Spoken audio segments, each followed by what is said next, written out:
Freddy Krueger. Rien que ce nom, et on a tout de suite l'image du gant à griffes, du pull rayé et de cette peur si particulière. Alors aujourd'hui, on va creuser un peu pour voir ce qui se cache vraiment derrière cette icône de l'horreur. Le concept, il est d'une simplicité mais d'une efficacité redoutable.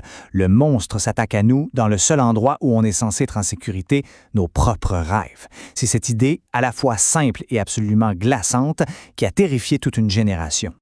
Et si on retournait complètement la question? Si le vrai problème, ce n'était pas le cauchemar qui nous attaque, mais l'espace même du rêve qui devient le lieu du crime.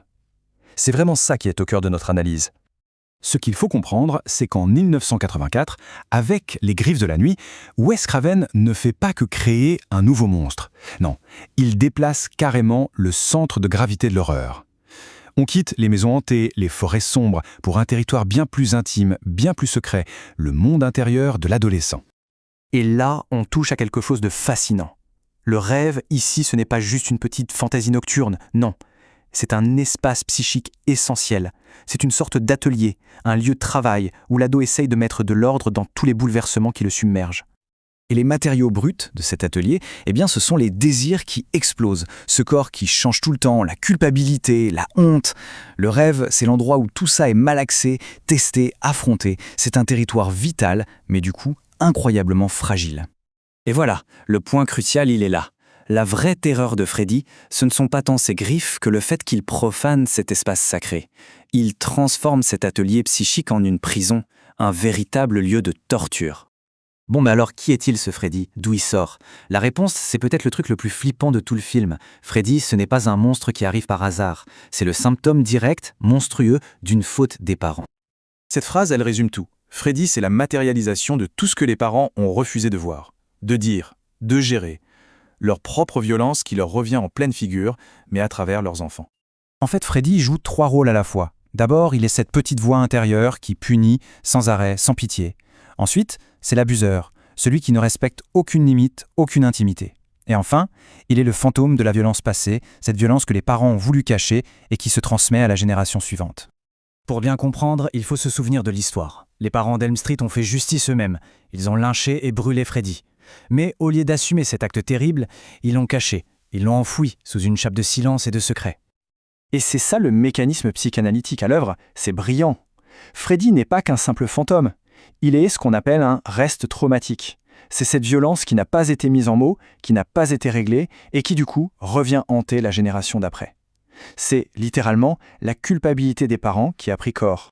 Mais cette idée géniale de Freddy, comme symptôme des parents, elle ne reste pas figée dans le premier film. Non, au contraire, elle évolue, elle s'approfondit même à travers les 4 premiers opus de la saga. Regardez. On assiste à une sorte de dégradation progressive de l'espace du rêve. En 84, il est violé par la faute des parents. Un an plus tard, dans le 2, le monstre vient de l'intérieur du héros lui-même. C'est son désir refoulé. En 87, c'est l'institution psychiatrique qui s'empare du rêve, qui veut le contrôler, le soigner.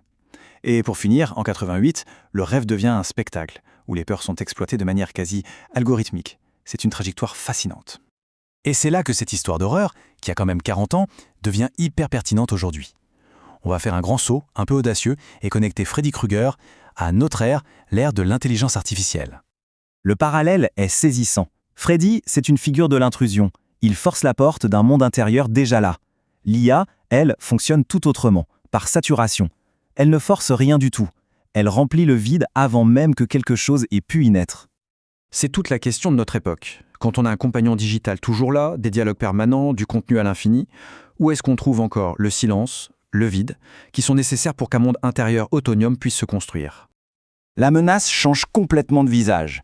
On passe de l'intrusion au remplissage, du conflit à l'assistance, d'un monstre violent qui nous attaque à un compagnon serviable qui veut nous aider. Le risque, au final, ce n'est plus la destruction de notre intériorité, c'est d'empêcher qu'elle puisse seulement naître. Et ça, c'est une conclusion assez vertigineuse et même un peu dérangeante. Faire un cauchemar, c'est la preuve qu'il y a quelque chose à l'intérieur, un espace de conflit, de désir, de peur qui nous appartient en propre. Bref, c'est le signe d'une psyché qui fonctionne. On va donc terminer sur cette pensée, qui est puissante. Dans un monde qui cherche à tout lisser, à éliminer tout inconfort, la vraie peur, finalement, ce n'est peut-être pas le monstre dans nos rêves, mais plutôt la peur d'un monde où il n'y aurait plus du tout de monstre, parce qu'il n'y aurait tout simplement plus de place pour le rêve.